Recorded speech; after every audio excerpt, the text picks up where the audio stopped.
સુરત શહેરમાં ખાડા રાજ યથાવત જોવા મળ્યું। શહેરભરમાં 1956 સ્થળોએ રોડ તૂટી ગયા છે। શહેરમાં 132 સપોર્ટ પર ખાડા પૂરવાની કામગીરી યથાવત છે। પાલિકાના અધિકારીઓ સત્તાધીશોનું પણ સાંભળતા નથી તેવી સ્થિતિ સર્જાઈ છે। સુરત શહેરમાં ખાડા રાજ યથાવત છે। શહેરભરમાં 1956 સ્થળોએ રોડ તૂટી ગયા છે। શહેરમાં 132 સ્પોટ પર ખાડા પૂરવાની કામગીરી યથાવત છે। પાલિકાના અધિકારીઓનું સત્તાધીશોનું પણ સાંભળતા નથી તેવી સ્થિતિ છે। ત્યારે મેયરની સૂચના બાદ રોડ પર પડેલા ખાડાઓ રિપેરિંગ થયા નથી। સૌથી વધુ કતારગામમાં 497 ખાડા, સેન્ટ્રલ ઝોનમાં 423 અને સૌથી ઓછા લીંબાયતમાં માત્ર 65 સ્પોટ પર ખાડા પડ્યા હતા। પાલિકાના પ્રાથમિક સર્વેમાં મુખ્ય રસ્તા ઉપર કુલ 1956 સ્થળો પર ખાડા પડી ગયા। ત્યારે ઝોન સ્પોટ ખાડાની જો વાત કરીએ તો સાઉથ ઝોન એમાં 126, ઈસ્ટ ઝોન બીમાં 211, પશ્ચિમ ઝોનમાં 156, નોર્થ ઝોનમાં 497, સેન્ટ્રલ ઝોનમાં 423, સાઉથ વેસ્ટ ઝોનમાં 151, સાઉથ ઈસ્ટ ઝોનમાં 65, ઈસ્ટ ઝોન એમાં 175, સાઉથ ઝોન બીમાં 152। ત્યારે શહેરમાં મુખ્ય રસ્તા ઉપર પડેલા ખાડાના રિપેરિંગ માટે પેવર બ્લોકનો ઉપયોગ કરવાનું નક્કી કરાયું હતું। મારું નામ જતીન કુમાર મનુભાઈ દેસાઈ છે। હું સિટી એન્જિનિયર તરીકે કામ કરું છું, ઇન્ચાર્જ સિટી એન્જિનિયર તરીકે, અને આ આરડીડી વિભાગનો હવાલો બી સંભાળું છું।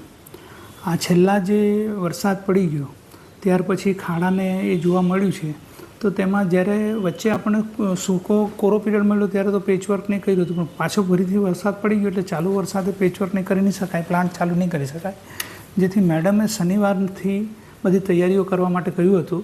તેમાં શનિવારે રાત્રે બધા એક્ઝિક્યુટિવ એન્જિનિયર, ડિવિઝનલ હેડ, ઝોનલ ચીફ એ બધા સાથે મિટિંગ કરવામાં આવેલી, તેનું પ્લાનિંગ કરવામાં આવેલું। મેડમની સૂચના મુજબ એ બધું પ્લાનિંગ મેડમને પહોંચાડવામાં આવેલું, અને ગઈકાલથી મેડમ સહિત બધા અધિકારીઓ, ઝોનલ ચીફ છે, એક્ઝિક્યુટિવ એન્જિનિયર છે, તેઓ ફિલ્ડમાં જોડાઈ ગયેલા હતા અને ખાડા પુરાવાની કામગીરી પર દેખરેખ રાખીને ખાડા પુરાવાની કામગીરી શરૂ કરેલી હતી। અત્યારે કયા વિસ્તારોમાં ખાસ કરીને વધારે ખાડાઓ છે? અત્યારે હાલમાં મેજર રોડ જ લીધા છે કે પહેલાં મેજર રોડ આપણે મોટરેબલ કરી દઈએ બધાને, ને પદ્ધતિમાં એવું લીધું છે કે વરસાદ પડે છે એટલે પેચનો માલ મળી શકતો નથી, એટલે ખાડા જે હોય તેને થોડા સરખા કરી શેપ આપીને એમાં પ્યોર બ્લોક બેસાડવામાં આવે છે। પ્યોર બ્લોકને એને ઇન્ટરલોક કરીને ફિટિંગ કરવામાં આવે એટલે એ નીકળી બી નહીં જાય અને વ્યવસ્થિત તે બેસી રહી છે।